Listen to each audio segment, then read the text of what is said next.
بلا شك نحن ندفع ثمنا كبيرا نتيجة لغباء الاستراتيجية الأمريكية التي مارستها في لحظة القوة ولحظة الغطرسة ولحظة النرجسية التي ابتلاها بها الله سبحانه وتعالى في عقب شيئين: عقب انهيار الاتحاد السوفيتي في آخر 91، وعقب العملية التي نفذها أسامة بن لادن في نيويورك.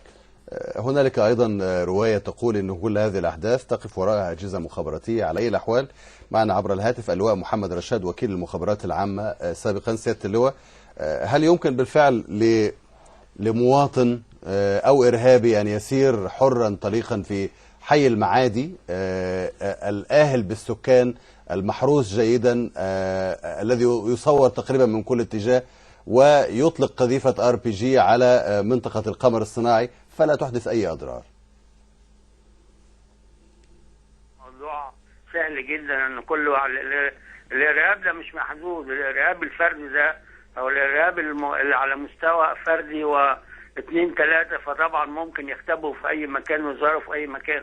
الموضوع ده مش مشكلة، مش محتاج امني، لان ده موضوع الارهاب ده في المدن النهارده صعب جدا انك تتابعه او تقاومه، لكن ده وارد في كل اللحظات انك تلاقي ارهابي طالع من اي مكان، طالع من اي مبنى، طالع من اي حته، لانه بيبقى يعني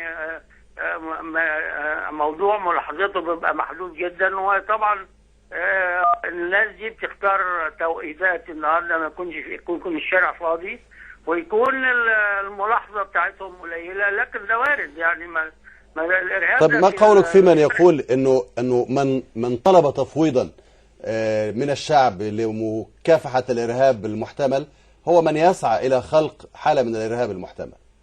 شوف حضرتك، موضوع الإرهاب ده موضوع قديم جدا، وأعتقد حضرتك تتفق معايا أن هذا الإرهاب النهارده كان منشأ أفغانستان، والعائدين من أفغانستان هو اللي ابتدوا الإرهاب في الشرق الأوسط منذ عودتهم، وبالتالي الموضوع ده بيتوارثوه بعض أجيال وراء أجيال، والموضوع ده مستمر ومش ما انتهاش، والموضوع ده منتشر في كل منطقة الشرق الأوسط، موجود في اليمن، ولو موضوع كلهم يعني منشأهم أساسا العائدين من أفغانستان، وطبعا اللي قام بتدريبهم و تمويلهم أساسا. لكن هل البيئة التي خلقها الانقلاب العسكري والفريق السيسي أليست هذه هي البيئة الصالحة لنمو الإرهاب؟ شوف حضرتك، موضوع الارهاب والبيئه، الارهاب ده موجود من قبل السيسي وموجود من فتره طويله جدا، وموجود من ايام انور السادات، يعني من قتل انور السادات هو الارهاب. فالارهاب ده مش منشأه لا انقلاب ولا غيره، الارهاب ده موجود في منطقه الشرق الاوسط منذ افغانستان، لما غير مرتبط باي شخص، يعني ده قديم جدا في المنطقه، وتعاملوا قبل كده مع النظام في ايام حسني مبارك، وهم الذين تحركوا وتحرشوا بالنظام انور السادات، وبالتالي ابتدوا يقتصوا منه، وحصل هذه يعني الاغتيال. انور السادات كان من التيارات الاسلاميه، وده موضوع منشأه اساسا العديد من افغانستان ومش مرتبط بشخص معين.